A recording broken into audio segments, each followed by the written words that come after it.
Stefano Abbate, que es italiano, nació en Roma,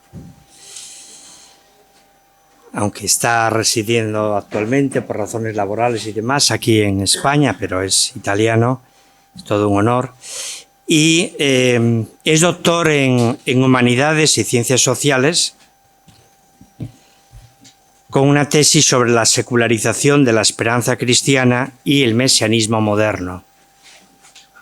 En concreto, el título de la tesis, merece la pena mencionarlo, la secularización de la esperanza cristiana a través de la gnosis y el ebionismo, estudios sobre el mesianismo moderno. En su investigación, a dejar huellas en la ponencia de hoy, se centra en la filosofía social, política y moral, con especial atención a la influencia de la gnosis en los diversos ámbitos de las ciencias sociales, filosofía de la historia, las transformaciones políticas y sociales a través del prisma del control social y del imaginario simbólico.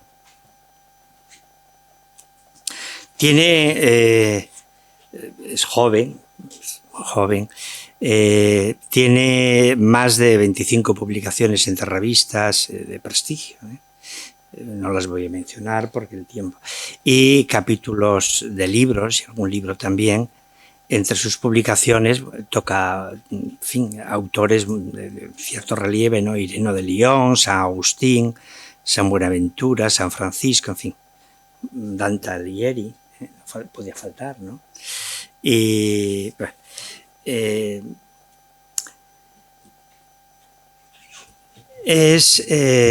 yo lo que observo es que fundamentalmente es un filósofo sustantivamente un filósofo, me parece. Abierto a la teología católica. Es profesor titular de filosofía social e imparte asignaturas de historia del pensamiento político y doctrina social de la Iglesia en la Universidad Abad Oliba CEU, Barcelona. Y es también del prestigioso Instituto Santo Tomás de Barcelona, profesor. Y ha recibido premios no pequeños, muy interesantes. A mí me ha sorprendido gratamente. Dice, ha sido premiado por las Academias Pontificias de Teología y de Santo Tomás de Aquino en el 2018. Y ha ganado en el 2024 un prestigioso premio de una revista suiza, Religions, por su trayectoria investigadora. Y además está muy al día en el testimonio de la fe, porque es en las redes, porque es fundador del canal de YouTube Peregrinos en Distopía. Así que anotando ahí para escucharle, porque yo lo estuve escuchando también. En torno a la ponencia de hoy, ya por título Entre la revolución y el colapso, claves para hacer posible la buena vida. Aquí los términos claves son revolución, colapso, me parece, y buena vida, que es el donde va él a disertar y aportar. Hablando con él y, en fin, cambiando impresiones y demás, hago un adelanto breve de por dónde va su posición. La idea es dar razón de la decadencia de Occidente a partir de la noción de revolución a través de un diagnóstico filosófico y sociológico. Al haber perdido los elementos simbólicos naturales y sobrenaturales, se ha experimentado un desarraigo creciente de las personas en el Occidente secularizado, que ha conducido a una serie de incomprensiones vitales y psíquicas que están a la base del malestar actual de la sociedad posmoderna, según su posición. Frente a este panorama que Abbate considera o califica como desolador, él quisiera hacernos una aportación para recuperar un modo de vida que podamos definir, entre comillas, buena, a la luz de la razón y de la fe, o en palabras suyas, a la luz de las enseñanzas clásicas, grandes ejemplos de la historia y de la fe católica. Estamos ante un filósofo, decía yo, pero en nuestras universidades católicas tenemos cristianos que hacen filosofía, que son cristianos filósofos, pero tenemos muy pocos filósofos cristianos, filósofos que hagan filosofía cristiana, es decir, filósofos que mantengan esa razón filosófica en una unión vital con la fe, como pide el magisterio en la Fides Ratio del año 98 de Juan Pablo II. Creo que estamos ante uno de ellos. Filósofo abierto a la fe, a la palabra de Dios, revelada en Cristo, tal como la enseña la Iglesia Católica. Cuando quieras, te escuchamos con atención. Muy bien. Buenos días. En primer lugar van los agradecimientos, o las culpas, si quieres dárselas después de la charla, ¿no? Primero, sí. El agradecimiento, en primer lugar, a don Jesús por la invitación, a Ricardo, que es quizás el culpable que estoy aquí hoy en Asturias, y también a don Arsenio por la presentación, de la cual me reconozco muy inmeritoriamente así describido, ¿no? Como filósofo católico. Es toda una responsabilidad delante de los hombres y delante de Dios. Bueno, el tema de hoy es un poco hacer una serie de ideas, dar un diagnóstico de la sociedad actual, también para no caer en un cierto optimismo ideológico, como lo definía Ratzinger, cuando quería hablarnos de la esperanza desvirtuada, ¿no? Porque podríamos encontrar razones de esperanza que, sin embargo, no son realmente razones de esperanza, son simplemente optimismos ideológicos, ¿no? Como maneras de convencernos que estamos mejor de lo que estamos. A veces, cuando uno va al médico, es mejor que le diga la verdad, ¿no? Antes que le diga, tienes un resfrío, ¿no? Y tienes otro mal, ¿no?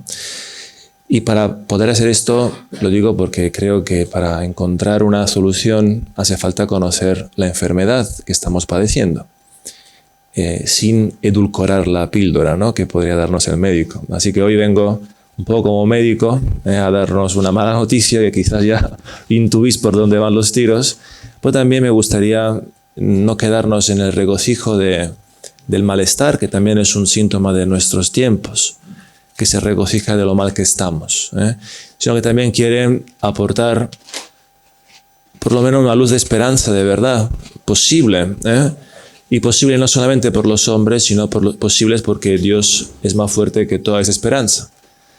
Y esto es lo que va de antemano a esta charla, ¿no?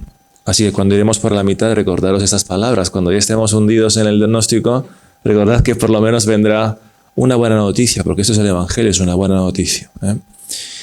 Bien, como decía don Arsenio, hay tres palabras claves en esta charla, que son revolución y colapso, las primeras dos, y luego la tercera, que es la buena vida, que no es la que hace Coldo, pero es la buena vida en el sentido de aristotélico, lo veremos, qué significa buena vida.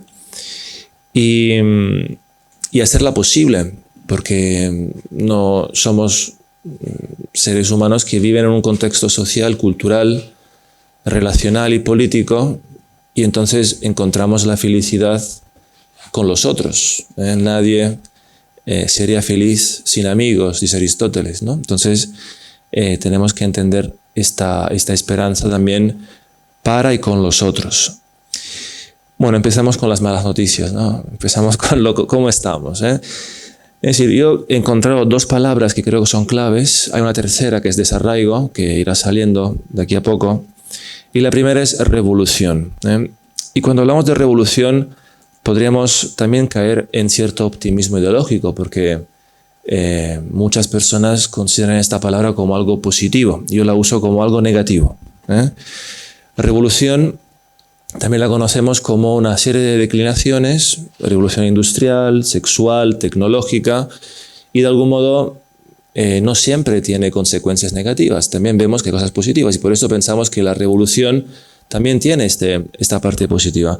Yo lo que quisiera apuntar hoy es que la revolución lo que ha hecho en los últimos 2-3 siglos, y como concepto filosófico, es una idea que apunta más bien a una nueva ontología, es decir, a un nuevo modo de ser y de estar en el mundo. Y este modo de ser y de estar es la revolución. ¿Qué significa entonces exactamente revolución?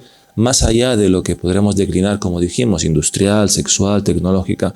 Y creo que cuando hablamos de revolución, y esto lo podemos rastrear en lo político, lo podemos rastrear en lo antropológico, revolución significa esencialmente separación de lo natural, en sentido de lo que es dado.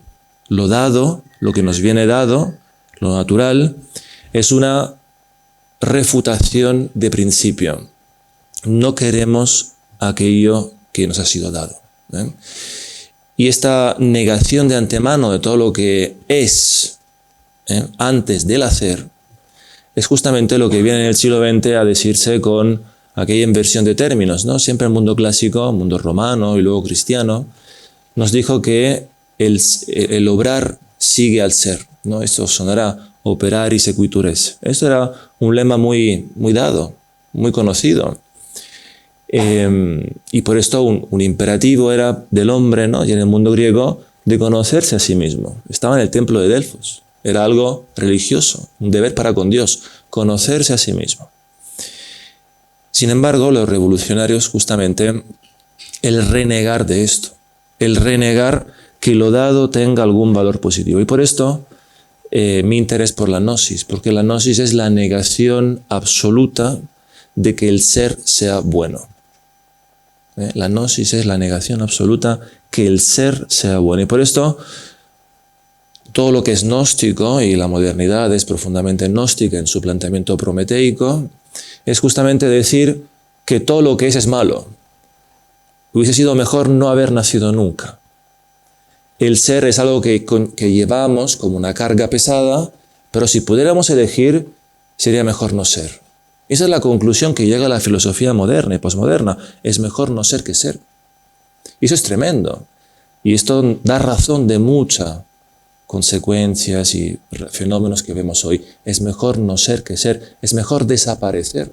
Entendemos lo woke, entendemos la culpabilidad de Occidente, entendemos toda la apostasía de un mundo que nos ha sido otorgado. Es decir, y tampoco que no queremos más otorgar, entendemos la decadencia de la fertilidad.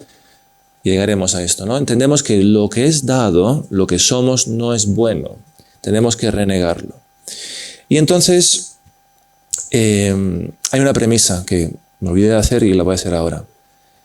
Cuando decimos que el ser es bueno y lo dado es algo que recibimos con gratitud, y esto se llama tradición. La tradición es lo que hemos recibido de nuestros padres. Y porque es de nuestros padres, es algo nuestro, no podemos renegarlo, porque además de ser un mandamiento divino, no honrar a los padres es también de mala educación, no solamente como algo divino. Quisiera decir que todo lo que el hombre recibe en su constitución más fundamental es algo simbólico. Y esto quiero explicarlo bien. Nosotros sabemos por Aristóteles que el hombre es un animal político. Son politikon, está al principio de la política. Y esto significa muchas cosas, pero esencialmente que el hombre es un ser sociable por naturaleza y que encuentra la felicidad, así lo explica Aristóteles, en la relación con los otros. Sí, absolutamente. Así, mejor con el micrófono más cerca quizás, que yo hable más fuerte. Entonces, Aristóteles nos dice que el hombre es un ser sociable por naturaleza y que encuentra en la amistad una cierta felicidad. Ahora bien, ¿qué es lo que se comparte con el amigo? Se comparte esencialmente lo que uno es, y por esto al amigo se le cuentan los secretos del alma. Se le dice lo que es y se recibe lo que es el otro, y de algún modo, dice luego San Agustín, entre el amigo y yo no hay diferenciación, somos una sola cosa. Porque al final, el bien que quiero para mí, también lo quiero para el amigo. Somos una sola cosa. Este amor de amistad es la felicidad, y que encuentra luego en el matrimonio una amistad muy particular, que conduce hasta la creación de una nueva vida, a la generación, mejor dicho, de una nueva vida. Y esto, ¿qué tiene que ver con lo simbólico?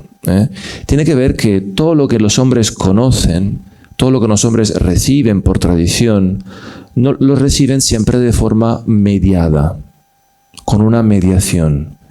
Y es bonito recordar que Cristo es el mediador entre Dios y los hombres. Y por esto Cristo es imagen del Dios vivo, dice la carta a los Colosenses. Es decir, que a Dios lo conocemos por Cristo, por esta mediación. A Dios nadie le vio cara a cara.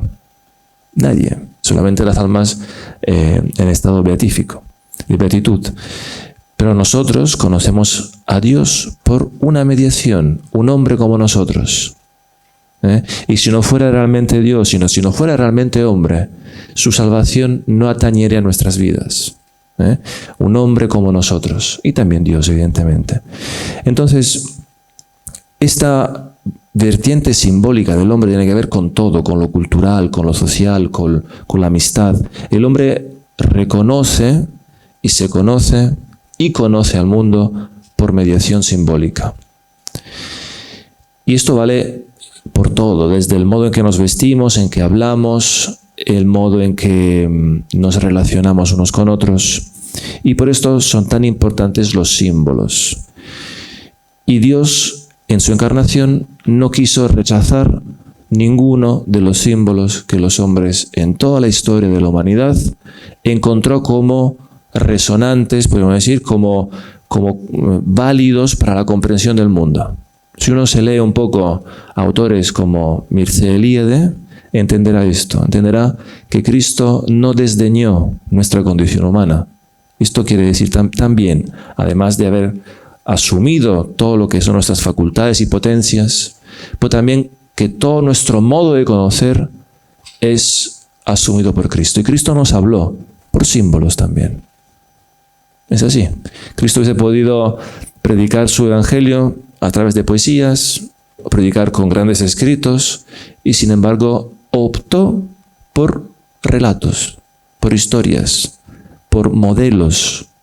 El fariseo, el publicano, la viuda, con alguien con los cuales podríamos identificarnos y sentirnos de algún modo emparentados.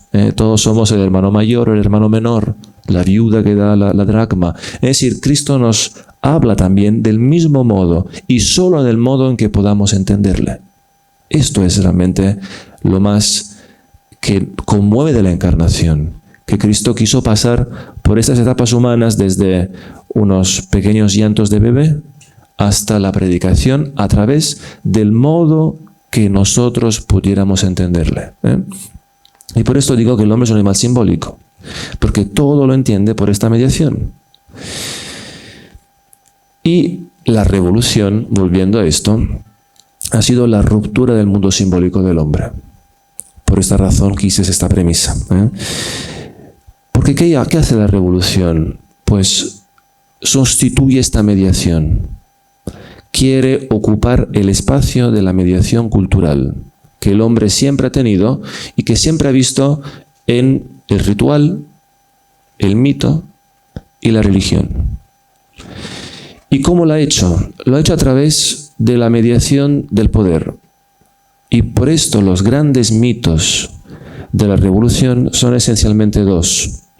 El primero es el Estado-Nación y el segundo es el progreso. Mitos que la revolución ha exaltado porque decía que esto eran creados por la razón humana. La razón había entendido finalmente el fin de la historia. Kant. Había entendido finalmente que el Estado es la encarnación de Dios en la historia. Hegel. Y por esto el Estado-Nación es de algún modo la gran mediación simbólico-cultural que se despliega a partir del siglo XVIII y que tiene como culmen la comprensión a través de la vertiente marxista de que lo cultural es lo realmente revolucionario. Y esto es la acción que hace el marxismo cultural a través de Gramsci en la comprensión de la revolución. No es necesario perseguir a la Iglesia, sino que hay que sustituir el papel mediador cultural de la Iglesia para modificar la conciencia y el mundo simbólico de las personas. Esto es lo que ha pasado. Esto es lo que nos han hecho, entre comillas. Cuando hablamos de ingeniería social, hablamos de esto. Hablamos de personas que han entendido que hace falta mediar la cultura a través de símbolos distintos. Y aquí tenemos el gran símbolo del Estado-Nación. Esto va a cambiar porque ahora no estamos más en esto, ¿eh? Ya estamos... Esto ha evolucionado. En la posmodernidad se suele decir que es la caída y el fin de todos los relatos. Ese es un relato. Nos contamos que somos un pueblo, una nación, que de algún modo Dios ha querido en la historia y que es más importante la idea de humanidad que el vecino que tengo a mi lado. Entonces, la mediación del Estado no solamente la vemos en lo fiscal, ¿no? Esto Foucault, que ha salido ayer, lo dice también. Donde la mediación estatal más se ve en lo fiscal. Toda transacción económica humana tiene que ser mediada por el Estado. El IVA, impuesto de donación, impuesto tal, impuesto cual. Es decir, el Estado entra en las relaciones humanas. Ahí duele más quizás con Hacienda, pero no solamente es ahí donde entra el Estado-Nación. El Estado entra en la comprensión del hombre y su lugar en el mundo. Esto lo voy a explicar un poco más. Toda la cultura antigua, que tiene el culmen y su superación y transformación en el cristianismo, había entendido que el hombre se entiende a sí mismo a través de una comprensión más universal de las cosas. Y lo que se suele llamar microcosmo, que es nuestra alma, y el macrocosmo, que es lo que tenemos afuera. Solamente podemos entendernos a nosotros mismos cuando el macrocosmos nos inserta, nos pone en una racionalidad. Y esta armonía entre comprensión personal y comprensión universal es algo que ha saltado por los aires hoy día. Y por esto el gran malestar que vivimos. Porque el mundo alrededor nuestro no tiene ningún sentido, en el sentido posmoderno. No tiene más capacidad de decirnos algo sobre nosotros. El mundo, dice Sartre, es mudo. La naturaleza es muda. No tiene nada que decirnos, dice Sartre. Y en esta incomprensión vital es donde está instalado el hombre posmoderno. En la incapacidad de comprenderse a sí mismo, en la comprensión del logos, justamente, que es el cosmos, que está impregnado de este logos. Y en esta incapacidad el hombre sufre incomprensión y encuentra lagunas de sentido. O sea, no se entiende más ni a sí mismo ni a los otros. El Estado se mete en esta incomprensión. De hecho, es cómo quiere que nos comprendamos, por lo menos en el siglo XIX, en el siglo XX. ¿Cuál es la misión del hombre? Servir al Estado. No se entiende sino el gran sacrificio de masas humanas en pos del Estado-Nación en 2 guerras. La nación.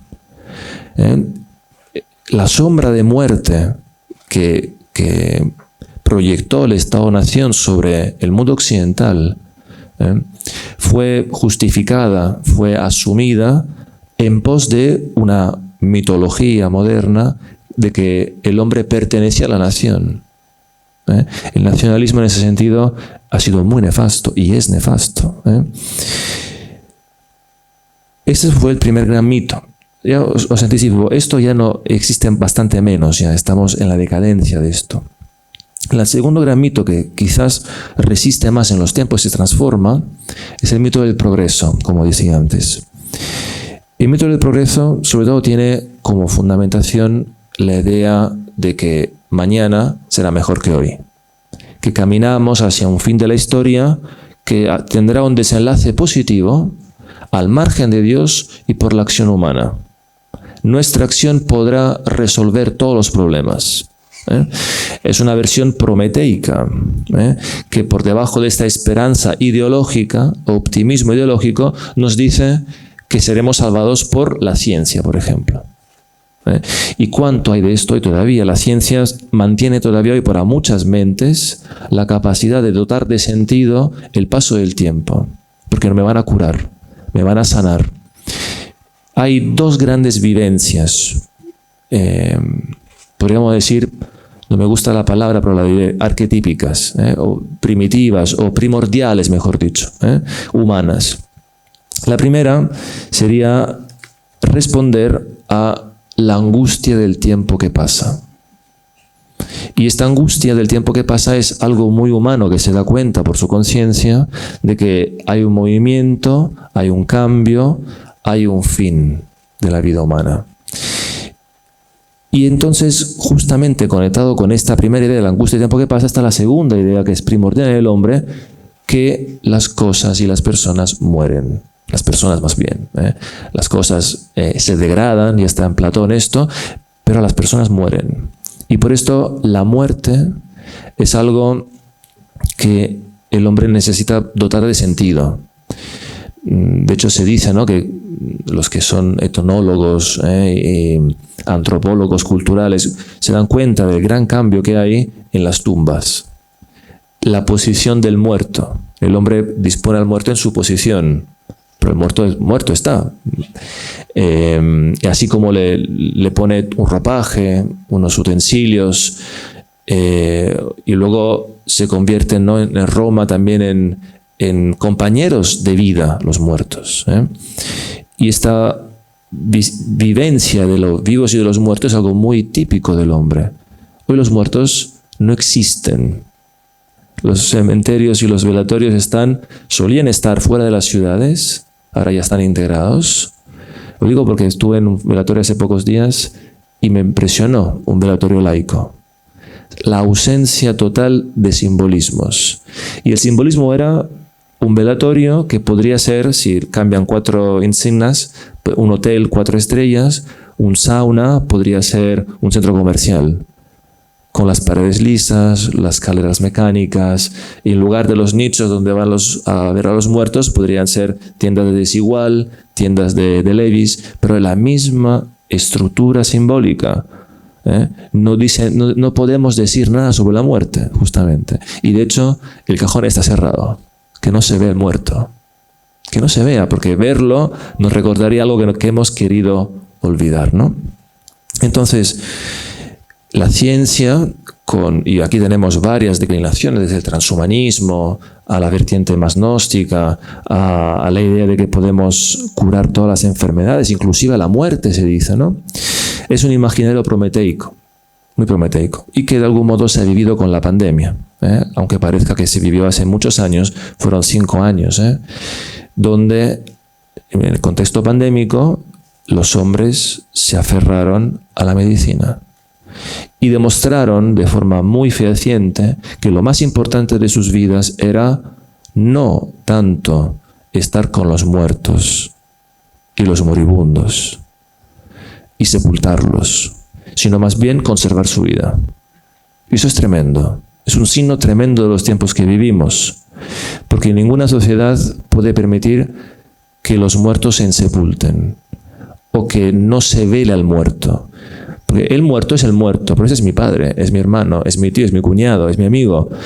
El haber podido aceptar bajo la condición sanitaria de conservar la vida como sumo valor la insepultura de los muertos, dice mucho de dónde estamos, culturalmente hablando.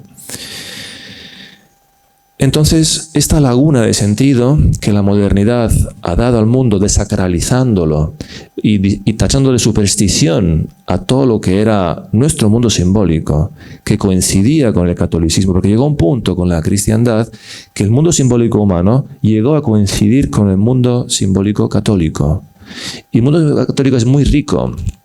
Rico porque toda la vida es, como se da cuenta un sociólogo que es Hartmut Rosa, se da cuenta que es laico, no es ningún creyente. Se da cuenta que el mundo simbólico católico llena la vida de significado. ¿Por qué lo llena? Porque todo es, dice, según su terminología, es resonante, le dice algo de su vida. Y la realidad no es mera realidad biológica, corporal, carnal, finita, sino que todo remite a algo más. Porque la encarnación del Verbo es esto, todo lo humano ha sido tocado por lo divino. Y todo lo humano nos habla de Dios también, de algún modo, análogamente.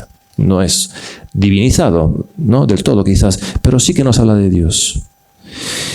Y, por ejemplo, él dice, el mundo católico está poblado de demonios, de ángeles, de santos, de muertos que interceden, de comunión de los santos, acontecimientos que ocurren, personas que se encuentran, casualidades, entre comillas, ¿no? Que es la providencia divina. Se da cuenta el católico que todo dice algo y le da significado a una vida que ha sido desacralizada por la revolución. Desacralizada y por ende ha sido totalmente hecha sin símbolos o con símbolos que son artificiales y que son típicos del control social y del poder político. ¿Cuál es entonces el objetivo último de la revolución? El objetivo último es lo que antes un poco he apuntado, que sería la reducción del hombre a una mera dimensión biológico-animal. En todo el mundo moderno, si uno hace un recorrido filosófico de la modernidad a partir, no sé, desde Guillermo de Ockham, si queremos poner un punto de partida, hasta los últimos filósofos, hay una negación constante, más o menos explícita, de la libertad humana. Los hombres no son libres, son condicionados. Uno lee a Kant y se da cuenta que Kant no cree en la libertad humana. La niega con profundidad, diciendo que la acción particular nunca es libre. Siempre está condicionada. Solamente es libre la acción universal, trascendental, que luego coincide con la acción del Estado, de lo jurídico. Y esta reducción del hombre a lo animal tiene como objetivo su adiestramiento, su domesticación, para que el hombre finalmente deje de molestar. Y la cosa curiosa, que si antes esto se hacía con la fuerza, con la disciplina, que es el típico del mundo moderno, en el mundo actual no se hace más por la fuerza. Nadie nos está obligando a seguir un mundo simbólico o una cultura que nos hace daño, entre comillas, sino que se hace a raíz de la seducción, más bien de lo emotivo, de lo subjetivo, la seducción de la individualidad, la seducción del consumo. Es decir, es una seducción que de algún modo hace invisible las cadenas.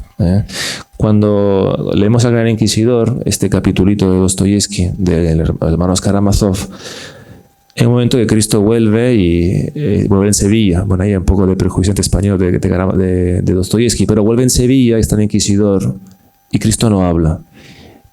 Y dice el Inquisidor a Cristo, dice, ¿para qué has vuelto? Aquí la gente no quiere ser libre. La gente quiere lo que le estamos dando nosotros, que es pan y cadenas. Pan y cadenas, le dice. Así que, por favor, no nos moleste, que en nuestra gestión del Estado, de la comunidad, de la sociedad, estamos yendo bien. Pan y cadenas, están todos contentos. Deje de molestar con esta libertad, que la verdad os hará libres. La gente no quiere oír esto, dice. Bueno, entonces, ¿cuáles son las consecuencias de esto? La consecuencia es que está fallando, creo, la inserción del hombre en el cosmos. Si el hombre no entiende, no puede entender más qué tiene a su alrededor y por ende no puede comprender más qué tiene en su interior. Incomprensión fuera de sí y incomprensión dentro de sí. Como dice otro autor que a mí me gusta mucho, que es Erich Feigelin, dice que se ha perdido el refugio, shelter. El refugio para él era la comunidad política. Le llamaba refugio porque dotaba de significado la vida de las personas. Y la tradición que se daba a la comunidad política informaba a cada generación lo que habían recibido sus padres. Hoy estamos en época, como dice Ortega y Gasset, de los bárbaros verticales. Personas que no han sido socializadas con la cultura y la tradición de antaño. Y se creen que la cultura nace con ellos. Se creen que el GPS que tienen en su móvil es algo que existe, acontece en la naturaleza. Y no se da cuenta que esto es fruto de horas, kilómetros, naufragios en los barcos, intentos de superar las dificultades de orientación, ámbito militar también. Es decir, que es fruto de un tiempo y de una ciencia y de unos descubrimientos. Se cree que es dado. Confunden que la tecnología es lo dado y no lo natural. Y por esto cuando hablamos de generación Z y generación tecnológica, estamos diciendo algo más. Se creen que la naturaleza es lo tecnológico, ese es el problema. Y cuando uno ve, bajando a tierra ya, ¿no?, a niños en carritos con un móvil en la mano, debería desesperarse. Porque este niño, la mediación con lo que está a su alrededor, el descubrimiento del mundo, solo media la tecnología. Y cuando ve un libro quiere ampliar el zoom. No entiende que el mundo existe antes que la tecnología y que el acceso al mundo no es por la tecnología, es por la naturaleza de sus sentidos, por su inteligencia, por su voluntad, por su psique. Y cree que la tecnología le va a salvar, evidentemente, si es aquello que le hace entender el mundo. Pero la tecnología tiene también una doble vertiente, no es neutra como muchos piensan, sino que, eso ha sido muy, muy visto, ¿no? La tecnología tiene la idea de dominación del mundo. Nos hace pensar que el mundo es un mundo fácil, que no hace falta dominarse a uno mismo, no hace falta controlarse, no hace falta una estructura educativa que permita la proliferación y el surgimiento de virtudes. Todo se está dando, se da como si fuera setas en la naturaleza, pero no es así.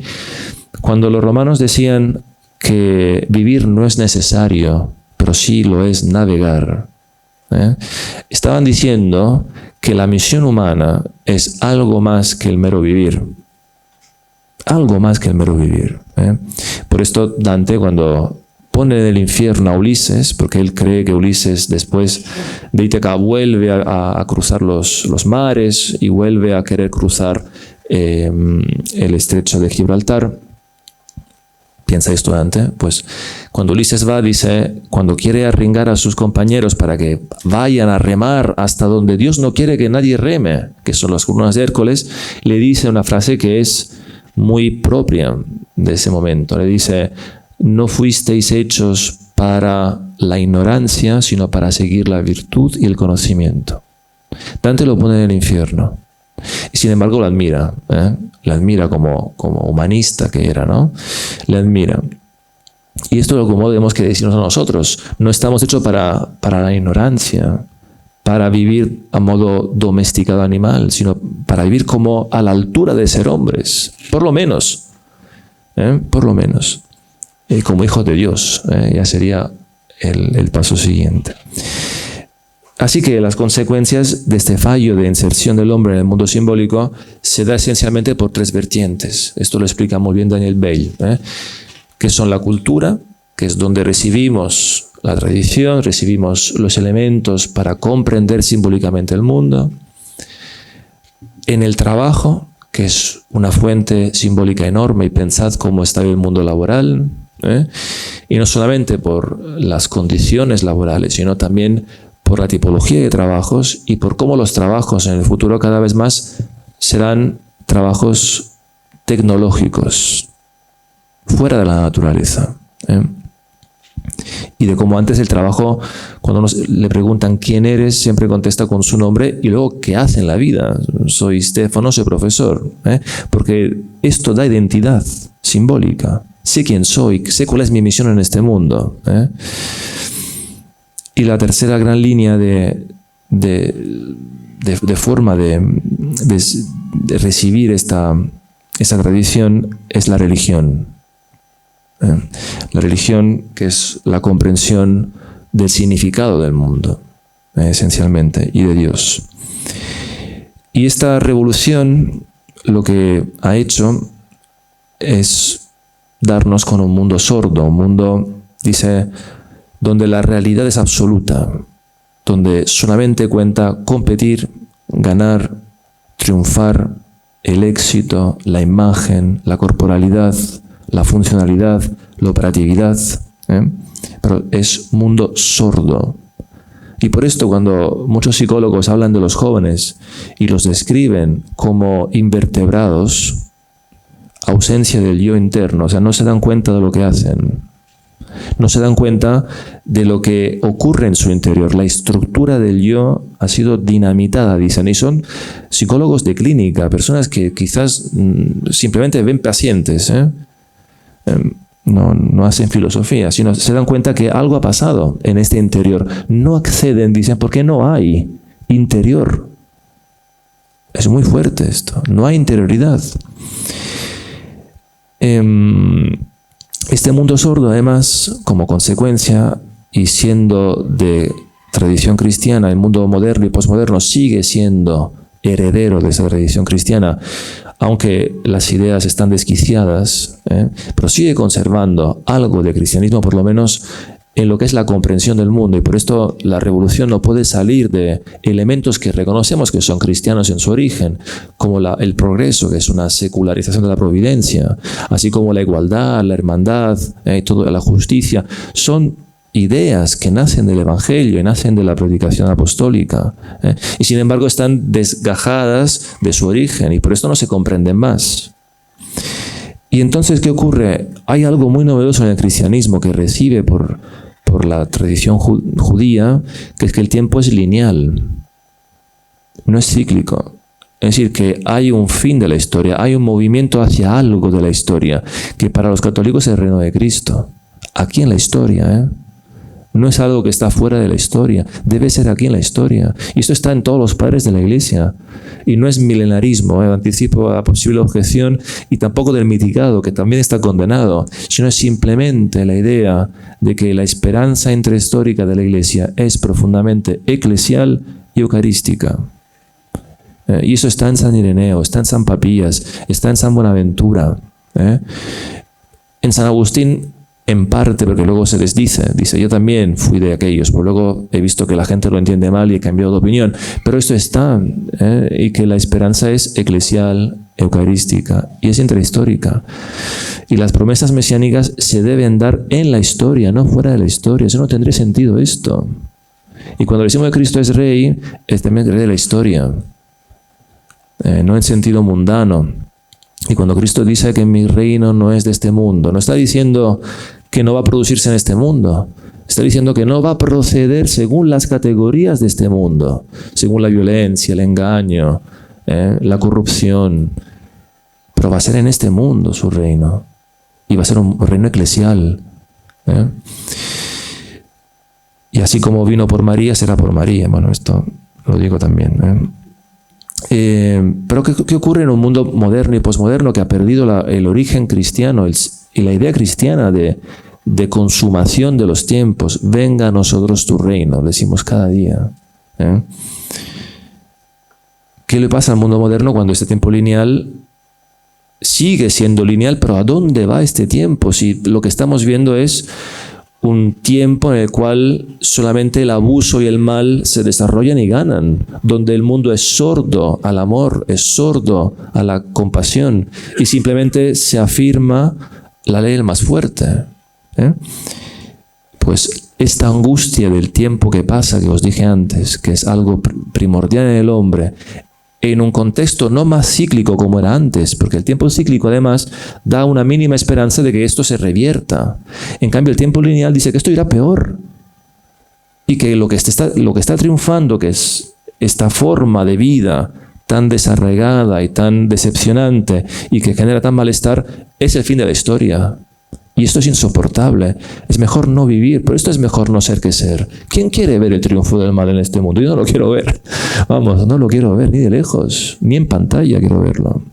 Y por esto, la desesperación del mundo moderno, que cuando ahí sí entendemos más cosas, ¿no? Entendemos también por qué el mundo moderno, posmoderno, al final es una hipermodernidad, no es post de algo, porque no supera nada, sino que hace más hincapié en las premisas de la modernidad, las lleva a su cumplimiento último. Es una, como dice René Girard, es una hipermodernidad. Nos dice que al final es mejor no ser que ser, y esto es la eutanasia, que está vendida como compasión, como un gesto de amor, cuando en realidad es: no quiero soportar un fin del tiempo, de mi tiempo, no solo el tiempo histórico global, tiempo de mi vida, como algo que integre el dolor y el fracaso. Porque también existe esto.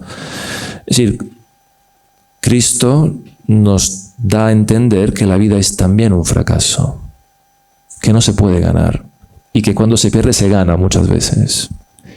y que para ganar hay que perder. Pero ¿perder qué cosa? Nuestro ego, nuestra visión del mundo carnal, como decía antes, esta palabra ya no se usa mal. ¿Qué es lo carnal? Es pensar que nosotros podemos ganar y pensar que nuestros esfuerzos prometeicos son más fuertes que Dios. Porque Dios tarda demasiado, lo hago yo. Esto es el mundo moderno. Entonces, esta sordera, este mundo sordo, este mundo que no dice nada, que genera náusea, dice Sartre, angustia, vuelve en el siglo XX esto, la angustia, también rompe algo muy importante para nuestras vidas, que es la narración. O sea, contarnos quién somos y qué hemos venido a hacer. La pérdida de narración está muy descrita por Ricoeur, el mismo Chulhan recientemente. Explican esto, ¿no? Explican que el único modo para entendernos es contarnos. Contarnos quién somos. Y para contarnos hace falta hacer memoria. Haced esto en memoria mía. O sea, Cristo quiere que hagamos memoria de su vida, que es también nuestras vidas. ¿Qué es nuestra vida? Debe ser nuestra vida.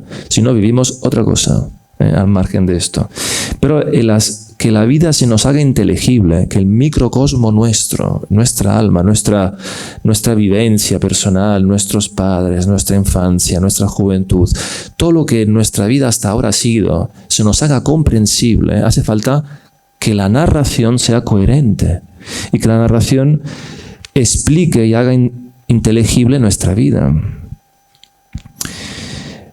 Y podamos también ver nuestra vida a la luz de otras vidas. Y por esto la vida de Cristo es, en ese sentido, modélica. Porque cuando decimos conversión, decimos que todo el tiempo tenemos que relacionar nuestra vida con la de Cristo. Y la Iglesia vive la vida de Cristo. Entonces, si Cristo nos ha dado esta capacidad para poder analogar nuestra vida con la suya, ¿qué ocurre al hombre cuando no tiene nada donde analogarla? ¿Dónde analoga el hombre moderno su vida? ¿Dónde hace espejo de su vida? ¿Cómo se cuenta su vida? ¿Cómo la comprende? Pues la comprende con dos grandes líneas, que son las líneas de las redes sociales, las líneas del espectáculo, que son el éxito justamente, y el espectáculo, la galería, podríamos decir, ¿no? El mostrarse a otros en una competencia mimética, una competencia de deseos afines, donde yo quiero enseñarte que soy más que tú. Y por eso la gente cuando va al restaurante hace la foto del plato. ¿Qué te está diciendo? Yo me como esto ahora y tú no. Y por esto cuando voy al restaurante hago la foto del plato. Pero la gente está en esto. Son competencias miméticas, simbólicas, muy degradadas, muy animales, muy banales, podríamos decir, en las cuales el hombre no se entiende a sí mismo. Porque lo único que vale para enseñarse y comprenderse es el éxito de vidas de éxito, exhibir vidas de éxito. Y esto es tremendamente nefasto. Entonces, antiguamente, ¿no? Hago un poco de anticipación de la salida de todo esto. Antiguamente la literatura daba esta capacidad de poder comprendernos con otras vidas y que la vida de otros nos hablara a nosotros. Uno piensa en Pelayo, ¿no? Hemos hablado antes y dice, ¿cómo hacer como Pelayo, ¿no? Antes he preguntado dónde está el sepulcro, lo tenía al lado. Aunque dicen que no está, no sé, pero bueno, yo creo que esta vez Arsenio me confirma la esperanza. Y hay que pedirle a Pelayo que seamos como él, pero solamente puedo pensar esto si alguien me lo dice de forma, me media entre mi acción y mi deseo. Que alguien me diga, yo lo he hecho. Un pequeño reino en el norte de España que de repente consigue mantener la fe católica delante de una invasión. La épica. A los jóvenes muchas veces le damos demasiada ética y hay que darle más épica. Hay que darle elementos y modelos simbólicos de grandes hombres épicos. Bueno, ¿qué consecuencias hay de esto? Esto es el colapso, por esto he llamado colapso. Esto no se puede aguantar. ¿Por qué no se puede aguantar? Porque lo vemos y son los signos del colapso. La eutanasia es un signo de colapso. No solamente porque se decide no vivir más, porque siempre existió el suicidio, sino que la eutanasia se convierta en la solución a la vida. Eso es el problema. Cuando San Agustín habla de los suicidas es muy bonito, porque los condena. Pero cuando habla de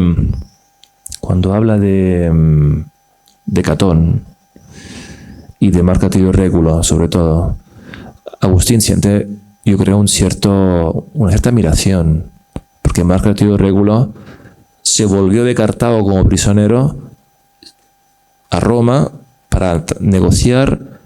Ahí reniega de la promesa que hizo de negociar para los cartaginenses y dice: vuelvo a Cartago para enfrentar mi sanción. Y vuelve y le dice a Agustín: eres suicida, porque no tiene que haber vuelto. Pero el hecho de volver a sabiendas que su palabra era más importante, y no podía sobrevivir a la falta de lealtad a su palabra, le hace volver a Cartago, y en Cartago le matan, evidentemente. Una muerte muy cruel. Bueno, entonces tenemos signos de colapsos evidentes, creo, en lo que es la legislación, el aborto. El aborto es el gran sacrificio moderno. Es el gran modo de sacrificar el inocente. Cosa que quien ha leído René Girard esto lo conocerá, y si no, leerlo, porque toda la relación con el inocente es fundamental para la creación de la cultura. El inocente, dice René Girard, es Cristo, pero no es alguien que pueda, digamos, verse culpable en algún modo porque era hijo de Dios, y por esto es realmente el inocente. Y pone y desvela las mentiras de la muerte del inocente, porque en contexto de competición, le llama miméticos, le llama René Girard, en contexto de competición uno con otro, porque los deseos son los mismos, el inocente paga el precio de la tensión, dice. El mundo cristiano renunció al sacrificio porque hubo un sacrificio que lo integraba a todos. No hizo más falta sacrificar al inocente. Pero luego está la contracepción también. Hay muchos signos de colapso. Y esto se ve el suicidio, que es una plaga. Y finalmente lo que es la demografía. O sea, ninguna sociedad se ha recuperado de los índices demográficos que tenemos en Occidente. Ninguna. No hay ningún signo, ninguna posibilidad. Pero bueno, así lo dice la historia. No digo que para Dios nada es imposible, pero ninguna sociedad pudo remontar estos niveles de demografía, de fecundidad de 1, 1,1, 0,98, 0,95. Es imposible. Y la razón por la cual estamos en esta caída demográfica no es el hecho de económica, como dicen mucho. No es verdad. No es verdad, porque cuando uno ve entre guerras, entre pandemias antiguas, pues lo que se veía era que se seguían haciendo hijos. Bajaba un poco, pero nunca bajaba sobre tasa de reemplazo. Nunca bajó tanto, sino que la incapacidad de generación de vida tiene que ver con esto que estamos contando, con la incapacidad de ver algo bueno que transmitir. ¿Para qué generar vida si no podemos decir nada sobre el ser, cuando hemos entendido que el no ser es mejor que no nazcan? Esto es la cuestión fundamental, es una cuestión anímica, de comprensión de la misión de uno y de generación de vida en el mundo que merece la pena vivir, pues se piensa que no merece la pena vivir. Y la economía es una tapadera. Claro que puede ser importante, pero no es la razón última por la cual se hacen hijos. Nadie hace hijos contando el dinero en el banco. No es esto. No es esto. Bueno, luego está el tema de... ¿Cómo vamos de tiempo, Arsenio? Bien. El tema de la técnica, que también es un tema que hoy... Digo que está en el colapso, pero hay que entenderlo bien, ¿no? Porque la técnica impide la buena vida. Es decir, la técnica actual, la técnica que llevamos en el bolsillo, genera una relación con el mundo que se fundamenta, como he dicho antes, en una comprensión de uno mismo como si fuera el dueño de las cosas. Con la tecnología podemos producir más, hacer más, todo es más fácil, podemos potencialmente hacerlo todo. Y esto genera, ¿no?, entre los jóvenes esta ansiedad digital y un modo de mostrarse a otros que bueno, no es para nada sano. Bueno, vamos a pasar después de esto a lo que es la recuperación de la buena vida, porque eso que estoy diciendo lo sabéis ya, no creo que cuento nada nuevo. Creo que quizás puedo aportar algo más sobre cómo recuperar la buena vida. Vamos a ver, Aristóteles, cuando explica la buena vida, él le llama bios. Y le opone este bios a otra palabra griega que es zoe. Lo zoológico y lo biológico sería, ¿no? Ahí nacen esas palabras. Y bios es que los hombres no se contentan con vivir una vida, sino que quieren vivir una buena vida. Y a partir de ahí Aristóteles habla de la amistad. Paso seguido. O sea, la razón por la cual Aristóteles habla del hombre político es, el punto de partida, que el hombre quiere vivir la buena vida. Están íntimamente relacionadas. Nuestra felicidad depende de esta buena vida, cómo la construimos. Entonces, siglos después, Agamben, autor moderno, recupera esta nomenclatura y habla otra vez de zoe y bios. Y dice que para hacer posible la vida, hace falta expulsar el zoe y luego integrarlo nuevamente en el bios. Es decir, que el hombre de algún modo debe renunciar, dice, a su animalidad para poder vivir entre amigos. Porque si viviéramos como si fuéramos perros, no entenderemos nunca que el bien mío es también un bien para ti. Es la diferencia entre instinto y razón. El instinto no entiende, ¿no? El instinto es terminativo en la cosa, es decir, quiere aquello. Y no le importa nada a los demás. No puede comprender que lo que para mí es un bien, es también un bien para otro. Y aquí nace todo el tema del relativismo, justamente, ¿no? Pensar que cuando el hombre descubre un bien en su razón, no puede evitar de pensarlo como un bien universal. Es un bien para mí y para ti. En cambio, ¿qué te dicen hoy? ¿Usted no quiere abortar? Bueno, usted no lo haga, pero déjeme que yo lo haga. Lo que es un bien para usted no es un bien para mí. Pero la razón no es esta. La razón es que cuando algo es verdaderamente bien, tiene razón de universalidad. Siempre en el hombre. Siempre. No puedo decir, mira, yo no quiero que me roben, pero voy a robarte. No, dice San Agustín, he conocido a muchos que quieren robar, pero a nadie que quiere que le roben. Dice engañar, no dice robar. Es decir, que cuando encuentro un bien, pues es un bien siempre universal. Ahora bien, esta expulsión de la animalidad es necesaria, dice, para vivir en comunidad y reconocer en el otro un bien que es para él y para mí. Así que tenemos que pensar primeramente aquello que hemos dicho antes, cuando hemos dicho que esta revolución, este desarrollo que hemos vivido, ha reducido a la vida como mera conservación de la vida biológica. Esto es animal, no es humano. Vivere non necesse, navegare est. Vivir no es necesario. Es decir, lo biológico en el hombre está ordenado a algo más y más alto, que es lo que su alma descubre en la comprensión de su papel en el mundo, que debe realizar esta comprensión de la misión que tiene cada uno, ¿no? Y por esto, ¿cómo se descubre? Aquí estamos en un tema muy importante. ¿Cómo descubrimos que no soy mera vida biológica? Antes hice referencia a la muerte. Y es importantísima. Solamente cuando el hombre expulsa la muerte de su vida, puede entender que la vida es mera conservación. Porque olvida, o hace caso omiso de modo voluntario, que esta vida acaba.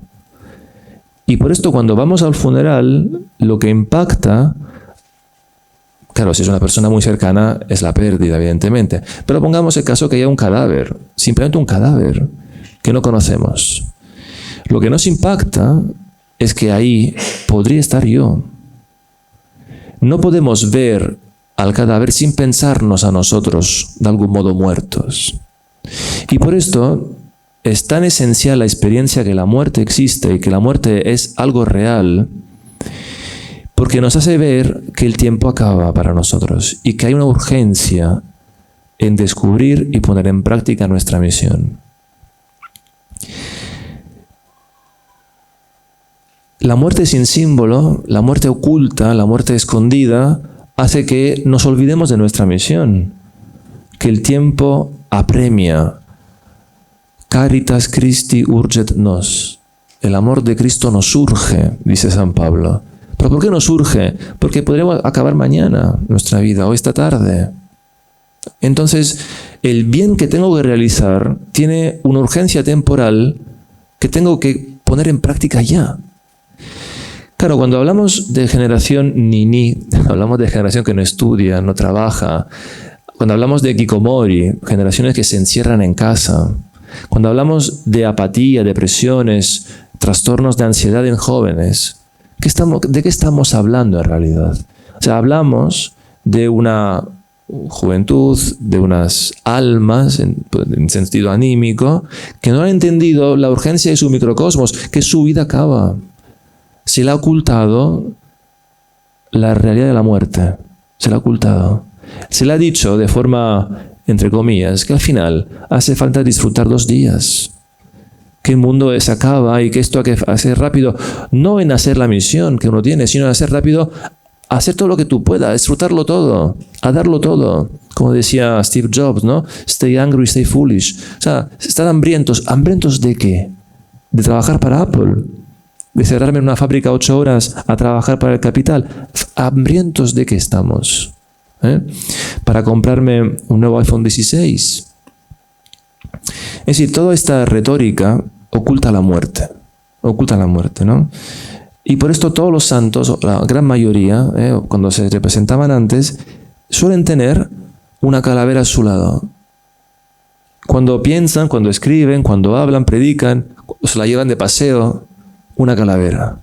¿Por qué? Porque esto me recuerda que no puedo perder tiempo, que me ha sido dado un tiempo que tengo que hacer fructificar, ¿no? Así que es importante pensar en nuestra muerte. Y parece pesimista, esto no lo es. Es algo muy sano. Algo muy sano.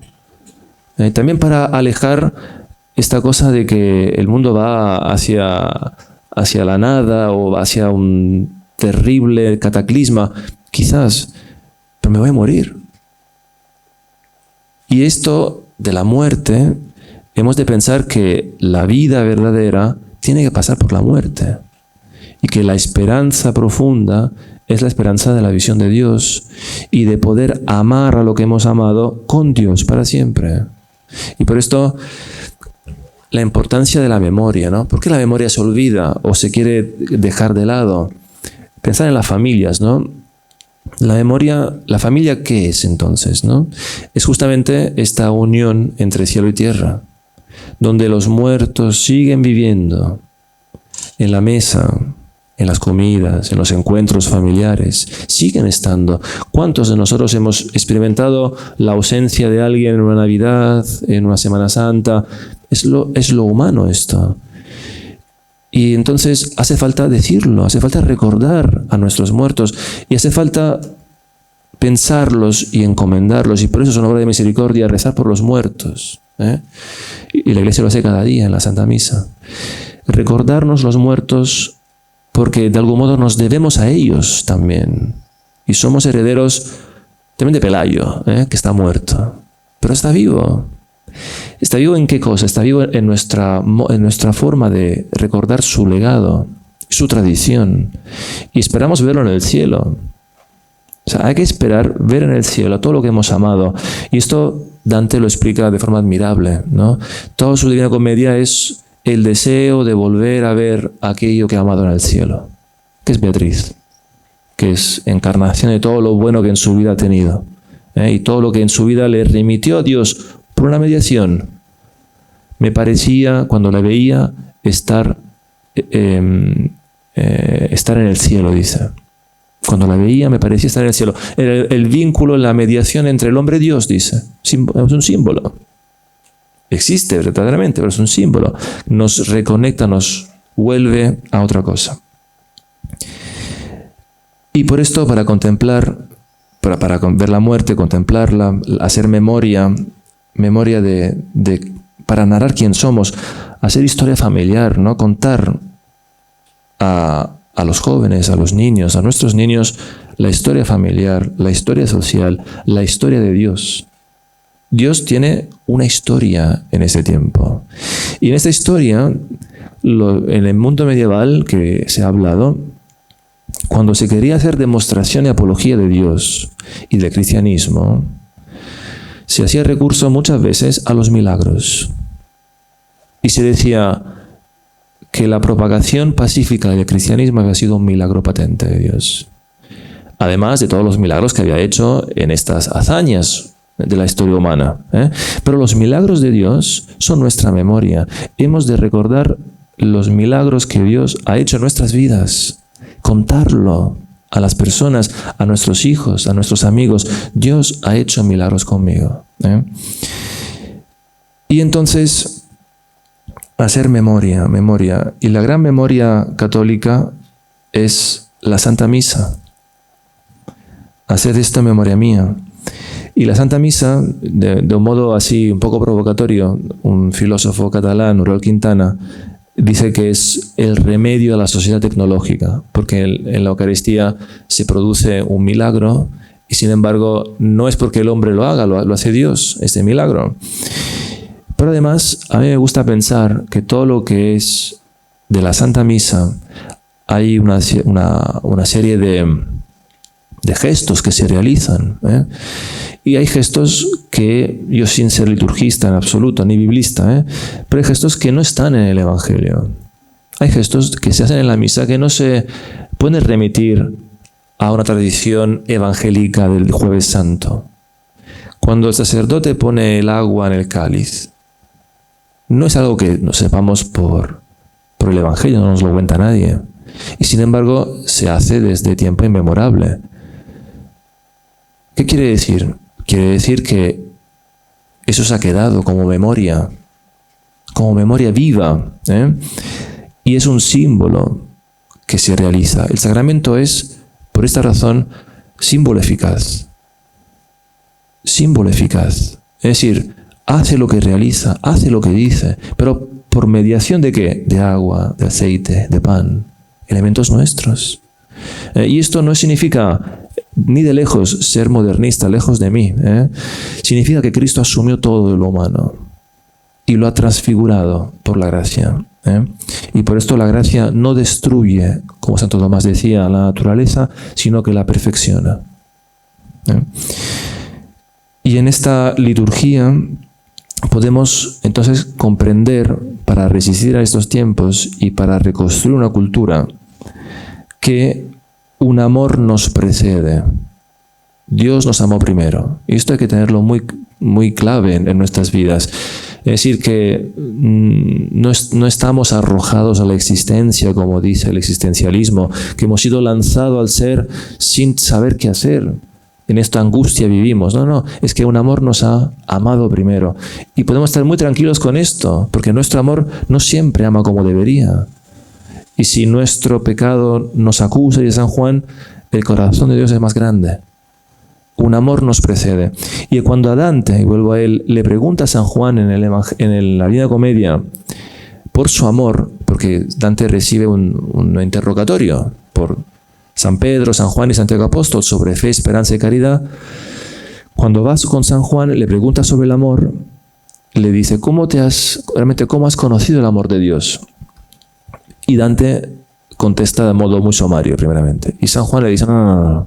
Quiero saber lo que te dio mordiscos, dice, en tu corazón. ¿Qué es lo que realmente te encendió de amor? Dice tres cosas Dante.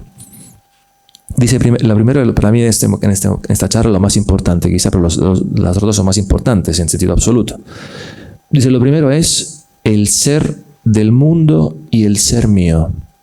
Fijaros, el ser del mundo, el macrocosmos, y el ser mío, el microcosmos. O sea, entender que hay una coincidencia armónica entre mi alma, mi vida, mi persona y el logos eterno de Dios, que ha creado todo. Y entonces el ser mío, el ser de las cosas, dice Dante, me encendió de amor. Porque esta correspondencia tan armónica, tan verdadera, tan profunda, solamente pudo haberla puesta un Dios de amor, que ha amado la creación como bien y ha amado a aquella criatura que la pudo comprender, la única en todo el universo creado. Y vale más entonces un acto de amor de una persona que todo el universo creado en su magnitud. San Juan de la Cruz, ¿no? Entonces, luego le dice Dante, para que lo sepáis, si la que no lo ha leído, le dice la pasión de Cristo, lo que me encendió de amor, y tercero dice la Escritura, leer los hechos del Evangelio y el amor de Dios en la historia. Entonces, hay que volver a contemplar el mundo como un lugar de resonancia, como dice Hartmut Rosa, es decir, un lugar que habla porque está impregnado del mismo logos que creó mi alma inmortal. Y por esto hay que huir de esta lógica mercantilista a la cual estamos sometidos, donde todo son relaciones comerciales y las personas son medios para otras cosas, para mi éxito y para mi ensalzamiento, ¿no? Y volver a la gratuidad de las relaciones humanas. Esta gratuidad que nace primeramente en saber que no podemos poseer nada en sentido absoluto. Que todo lo que tenemos, si fuese tanto poco en sentido material, nada nos pertenece del todo. Porque la muerte nos hace ver que esto, ya la muerte llega también aquí, que tengo que acabar. Entonces no hay que aferrarse a nada. Y esta gratuidad permite una amistad verdadera. Permite volver a una amistad que hace la buena vida. Y para acabar, cuando hoy se habló un poco del siglo III, el siglo IV, y algo modélico voy a contar, porque esto es lo que más quizás nos queda, para también hacer espejo con nuestras vidas. Cuando San Cipriano cuenta la persecución de Decio, mitad del siglo III, los cristianos ya vivían bastante bien en el imperio. Hubo una época de no persecución. Y cuando llega la persecución, dice San Cipriano que muchos apostatan de su fe, que es algo muy actual también. Apostataron de su fe y lo llaman los lapsis, los que han cojeado, ¿no? Que luego fue un problema para admitirlos a la iglesia. Se hace falta un segundo bautismo que no se puede hacer. ¿Cómo hacemos una confesión de fe pública? Bueno, otra historia. La cuestión es que San Cipriano, obispo de Cartago, nos dice la razón de que muchos buenos cristianos dice, habían cojeado, habían apostatado. Algunos habían hecho un pecado menor, que era pagar un libellus para no ofrecer incienso a la figura del emperador. Pero había otros que habían apostatado directamente. Y dice, la razón última de su apostasía es que estaban muy cómodos con el mundo y querían mucho los bienes mundanos. Hemos de volver a este evangelio que nos habla de la pobreza evangélica en sentido de sabernos pequeños y pobres. Muchas gracias.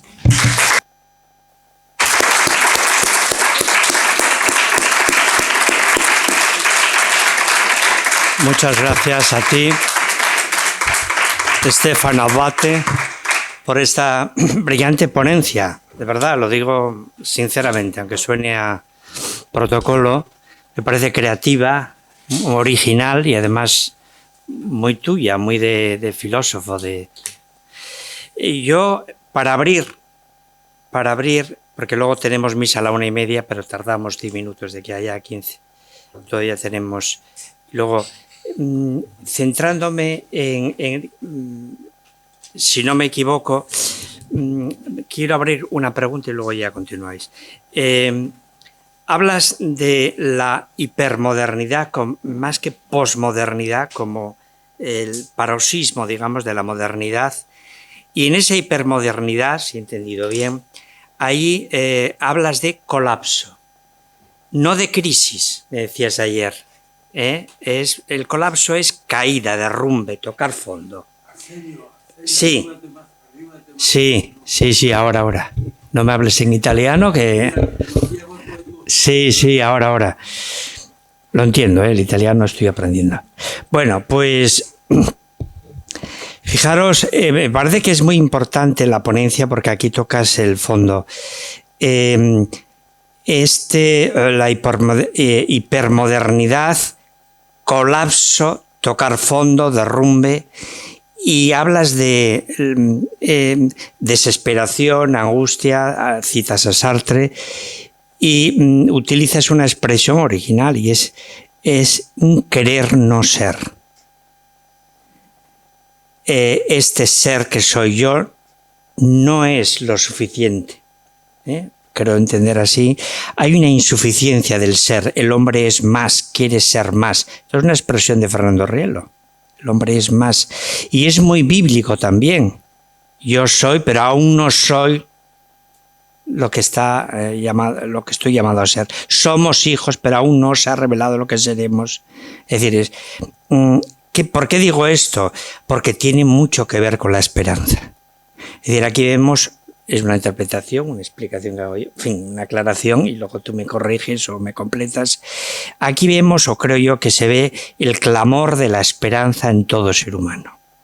Y ese clamor de la esperanza es el clamor de Dios, porque hay una nostalgia de un ser más. Este ser no es suficiente, quiero no ser. Tiene poco espesor, poca consistencia este ser, ¿no? Por eso estamos en esa cultura de la muerte. Entonces ese hambre de ser más, esa imposibilidad de prescindir del ser absoluto que es Dios, o necesidad inexorable de Dios, que dice Blondel y Zubiri. Es decir, no hay ateos en sentido ontológico, sino en sentido existencial, ¿no? Bien, era esa la observación que quería hacer. Y sacando una conclusión y una advertencia para los cristianos, la responsabilidad seria y grave que contraemos de comunicar a Dios al mundo, y no un Dios cualquiera, sino a Cristo, porque el hombre busca a Dios. Esta exposición que nos ha hecho magnífica Stefano ha puesto de manifiesto este clamor de la esperanza, me parece. Ahora, si queréis, podéis intervenir, hacer alguna pregunta. Sí. Podemos tomar como seres conscientes que somos y que reflexionamos, como seres conscientes que somos y que reflexionamos sobre nosotros mismos, por lo tanto, nos podemos tomar como objeto de nuestra reflexión, al mismo tiempo que somos el sujeto de la misma. Podemos tomar dos posturas básicas: o bien aceptamos nuestra naturaleza o bien la rechazamos como inferior. No en vano, a mi juicio, el Génesis empieza por la creación, es decir, la naturaleza y también la nuestra es resultado de una decisión voluntaria de Dios. Por lo tanto, no somos algo extraño a esa naturaleza. Sabemos que desde antiguo ha habido esa idea sobre el demiurgo que ha creado una naturaleza defectuosa, mientras que nosotros, que somos, digamos, algo diferente, tenemos que dominar esa naturaleza, cambiarla de alguna manera.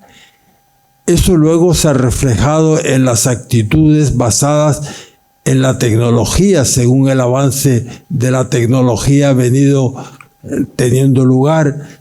También, en parte, la masonería decía, bueno, es que en vez de rezar tanto a Dios, vamos a utilizar la ciencia y la técnica para solucionar los problemas, ¿no?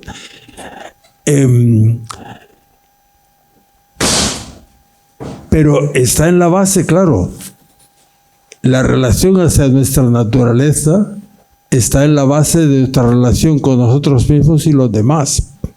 Si nos rechazamos a nosotros mismos, no podemos amar a los demás, porque estamos en conflicto interno, ni tampoco podemos ser felices, porque no podemos prescindir al final de nuestra naturaleza, ¿no?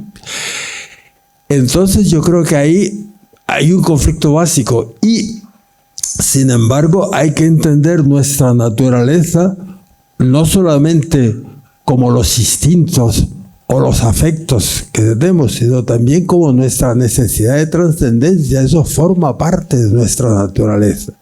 Si se toma de esa manera, pues podemos ver nuestra naturaleza como algo que nos ha sido dado para que trabajemos en ello para realizar esa necesidad de trascendencia. Bueno, yo creo que eso coincide básicamente con lo que has dicho, ¿no? Pues nada, gracias. Vamos a ver si una pregunta y ya cerramos, porque el tiempo sea... Bien. Súper breve, súper breve. Primero quiero dar las gracias a Stefano. A Stefano ha sido una verdadera maravilla. A mí me ha emocionado,